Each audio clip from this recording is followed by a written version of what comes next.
Baik Bapak-bapak Kita Ibu sekarang yang kami hormati, lagi sebelum kita memulai berkunjung ke acara aksi desa kesenian kita adat seperti biasa Pampang. di Salah tempat satu ini, apabila di dalam suku kebersamaan kita ada Bapak-bapak Dayak Ibu di yang ingin ke toilet kita ada di belakang Samarinda, Lamin ini, silakan pergi Kalimantan melalui Timur. jalan yang ada di sebelah kanan Lamin ini mengarah ke Cukup belakang. ramai. Di belakang ada toilet kita, ada yang peserta dari semua yang di belakang itu Rakornas toilet ya, jadi boleh masuk di mana saja. Kearsipan se-Indonesia. Kemudian selama kebersamaan kita di tempat ini, selama atraksi kesenian ini berlangsung nanti dari awal sampai selesai, kami mempersilakan Bapak-bapak Ibu untuk mengambil gambar, baik itu berupa foto ataupun video dari tempat duduknya masing-masing, selama hal itu tidak mengganggu pandangan pengunjung kita sedang menonton dari belakang kita. Atau Bapak-bapak Ibu mungkin ada yang terganggu dari belakang, silakan perhatikan nanti selama kita mengambil gambar atau video ini, pilih tempat-tempat yang mungkin dianggap kosong selama hal itu tidak mengganggu pandangan satu dengan yang lainnya mungkin dari belakang kita sementara menonton di pertunjukan ini. Ada 6 nanti tarian yang akan kita saksikan bersama-sama, di mana di dalam kebiasaan masyarakat kita, masyarakat Dayak ini dalam kebiasaannya apabila kedatangan tamu-tamu atau membuat suatu acara atau kegiatan, biasanya kita mengekspresikan sukacita kita dalam bentuk tari-tarian. Jadi apa yang kami tampilkan ini bukan sesuatu yang lain daripada yang lain. Lainnya cuma caranya saja yang berbeda. Ini adalah ciri khas dari masyarakat kita Dayak yang ada di Kalimantan ini. Dirubah suatu kebiasaan di dalam masyarakat kita supaya tetap dikenal, menjadi suatu kenangan atau mudah diingat, dirubah dalam bentuk tari-tarian. Jadi apa yang kebiasaan di dalam masyarakat kita itu juga yang dilakukan dalam bentuk tari-tarian ini. Jadi nanti kita akan saksikan bersama-sama seperti apa adik-adik penari kita akan menampilkan tari-tarian ini di hadapan Bapak-bapak Ibu yang kami hormati. Kemudian sedikit informasi bagi kita lagi, Lamin ini disebut Lamin Pemungtawai di dalam masyarakat kita. Pemungtawai itu artinya satu hati, satu tujuan. Jadi Lamin ini sebagai tempat kita menyelenggarakan mengadakan suatu kegiatan yang ada di dalam masyarakat kita, karena Lamin ini pada tempo dulu disebut dengan kata Lamin Dado. Lamin Dado itu artinya rumah panjang. Nah, jadi karena Lamin ini tidak dibuat seperti rumah panjang. Rumah panjang itu artinya disambung-sambung dengan rumah penduduk baik kiri ataupun kanan daripada Lamin ini.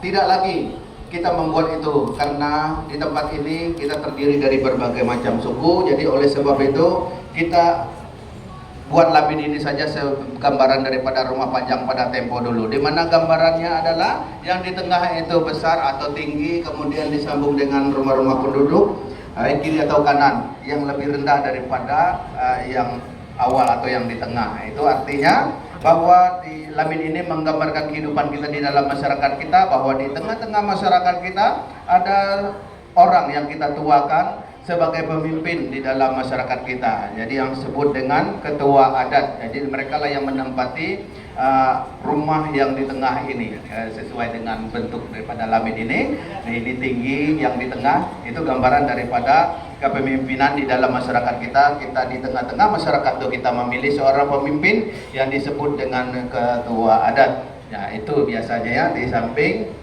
itu pula tentu saja ada lurah, ada camat, ada RT dan sebagainya. Jadi ketua adat ini mewakili daripada masyarakat kita untuk berhubungan langsung kepada pemerintah melalui RT dan sebagainya.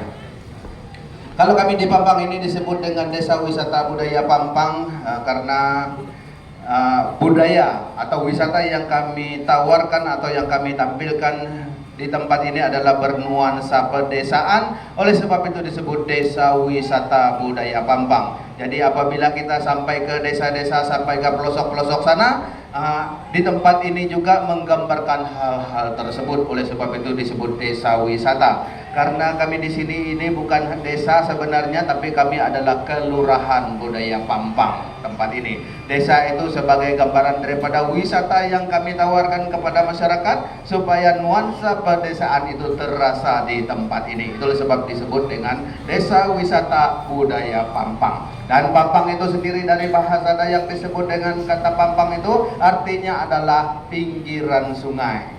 Jadi tempat ini, karena satu tempat ini merupakan suatu pemukiman yang ada di pinggir sungai yang kecil ini, yang ada di sekitar sepanjang tanah ini. Oleh sebab itulah tempat ini disebut dengan tempat atau kampung atau desa Pampang pada tempo dulu, sampai sekarang disebut dengan kata Pampang. Jadi yang menggambarkan suatu pemukiman yang ada di pinggiran sungai di tempat ini. Kemudian lamin ini dihiasi sedemikian rupa dengan ukiran-ukiran. Ukiran di dalam bahasa Dayak secara umum disebut dengan kata kalung. Kalung itu artinya warna-warni, belang-belang ataupun macam-macam. Jadi sesuai dengan artinya, ukiran ini menggambarkan kehidupan kita di dalam masyarakat kita, walaupun kita berbeda-beda, tetap menjadi satu. Ibaratnya ukiran ini seperti yang kita saksikan di depan ini, walaupun ukiran ini tidak sama karena dirangkai demikian rupa, masing-masing menempatkan dirinya sesuai dengan porsi atau fungsinya masing-masing, jadi kelihatan indah. Begitu juga diharapkan kepada kita semua dari sejak kita lahir, kita ditakdirkan lahir di muka bumi ini berbeda-beda, beraneka ragam, baik bahasa, agama atau hal lain pun kita berbeda. Namun demikian masing-masing kita saling melengkapi supaya kehidupan kita indah kelihatannya. Jadi tidak semua kita bekerja di model seperti bapak-bapak, ibu-ibu ini di Kearsipan Nasional. Ya, begitu juga kami di sini. Beda-beda, tapi kita saling melengkapi. Itulah tujuan daripada ukiran ini, dilestarikan untuk menggambarkan hal-hal perbedaan tersebut yang kita anut. Namun demikian kita saling terkait satu dengan yang lainnya. Mungkin ada yang bertanya-tanya, kenapa lamin ini tidak disambung-sambung oleh rumah penduduk seperti biasa pada tempo dahulu? Jadi sudah saya sampaikan bahwa kita di sini beraneka ragam, dan semakin lama kita pun semakin bertambah banyak. Jadi tidak mungkin kita akan menyambung lamin ini menjadi tempat tinggal baik kiri ataupun kanan daripada lamin ini. Bisa kita bayangkan, kalau kita sambung terus lamin ini, jumlah penduduknya semakin lama semakin banyak, maka yang kiri ini kalau disambung terus bisa sampai ke Bontang sana. Kalau kanan ini disambung terus bisa sampai ke Samarinda. Oleh sebab itu tidak disambung-sambung sedemikian rupa. Mungkin ada yang protes, kenapa tidak disambung lagi? Ada alasannya ya. Jadi tidaklah demikian, supaya masyarakat kita ini tidak tinggal di dalam satu rumah karena kita berbeda-beda, beraneka ragam. Jadi disarankan kita untuk membuat rumah berdasarkan kemampuan dan seleranya masing-masing. Dan rumah pribadi disebut dengan kata amin di dalam bahasa Dayaknya. Kemudian lamin ini milik bersama. Rumah besar milik bersama disebut dengan kata lamin.